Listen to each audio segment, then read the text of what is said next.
জনাব তারেক রহমান বিএনপির নেতৃবৃন্দ বারবার এই স্বচ্ছ গ্রহণযোগ্য স্বাভাবিক একটি নির্বাচন প্রত্যাশা করেছে, কিন্তু সেই নির্বাচন শেখ হাসিনা দেয় নাই।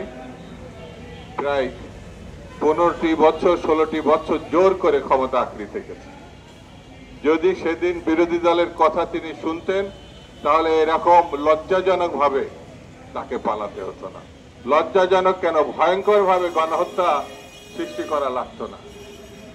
বাজারের এখন অনেক কিছু দাম বেশি আমরা বলি, হয়তো দাম বেশি সত্যি, কিন্তু ব্যাংকে কোনো টাকা নেই। সব ব্যাংক থেকে সব টাকা শেখ হাসিনা এবং তার সাগরেদরা, তার দলবলের লোকজন নিয়ে চম্পট দিয়েছে, বিদেশে পাচার করেছে। বন্ধুরা, এই খুনি সরকার, এই লুটেরা সরকারের প্রধান শেখ হাসিনা আবার বাংলাদেশে কোনো ভাবে ষড়যন্ত্রে কিভাবে নির্বাচন ঠেকানো যায়, কিভাবে বিশৃঙ্খলা তৈরি করা যায়, কিভাবে চোরাগুপ্ত ভাবে আবার বাংলাদেশে ঢোকা যায়, প্রতিষ্ঠা পাওয়া যায়, এই চিন্তায় ভারতে বসে তিনি ষড়যন্ত্র করছেন। ষড়যন্ত্র করে কোনো লাভ হবে না। যদি আরেকবার তারা এইভাবে বাংলাদেশকে ভারতের হাতে তুলে দেওয়ার চেষ্টা করে তাহলে এদেশের জনগণ সম্মিলিতভাবে সেই ঘৃণ্য ষড়যন্ত্রকে পদানত করবে এবং সেটা ঘৃণ্য ষড়যন্ত্রকে রুখে দেবে।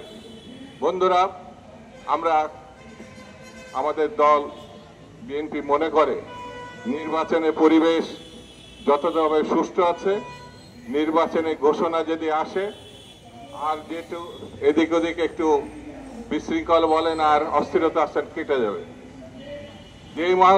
যেই মাত্র দেশকে নির্বাচনের রাস্তায় নামানো যাবে সেই মাত্র বাংলাদেশের স্বাভাবিক অবস্থা শুরু হবে এবং নির্বাচনের মধ্য দিয়ে বাংলাদেশের নাগরিককে তার রাজত্ব ফিরিয়ে দেওয়া, মানে ভোটাধিকার ফিরিয়ে দেওয়া, তার অধিকার ফিরিয়ে দেওয়া, এটা সম্ভব হবে এবং সে তার ভোটাধিকার তার পছন্দের প্রার্থী, পছন্দের মার্কা, পছন্দের দলকে দিবে, এটাই স্বাভাবিক।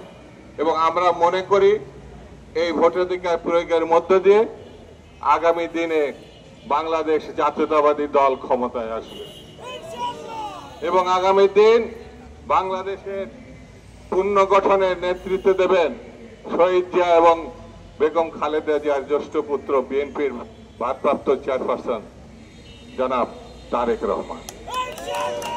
তিনি আগামী দিনের প্রধানমন্ত্রী হিসেবে বাংলাদেশকে পরিচালনার দায়িত্ব নেবেন এবং জনগণের উপরে নির্ভর করে তিনি এগিয়ে যাবে, বাংলাদেশের স্বাধীনতা সার্বভৌমত্ব রক্ষা করবে, গণতন্ত্র পুনঃ প্রতিষ্ঠা করবে।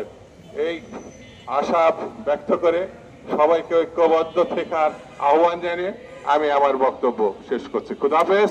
বাংলাদেশ।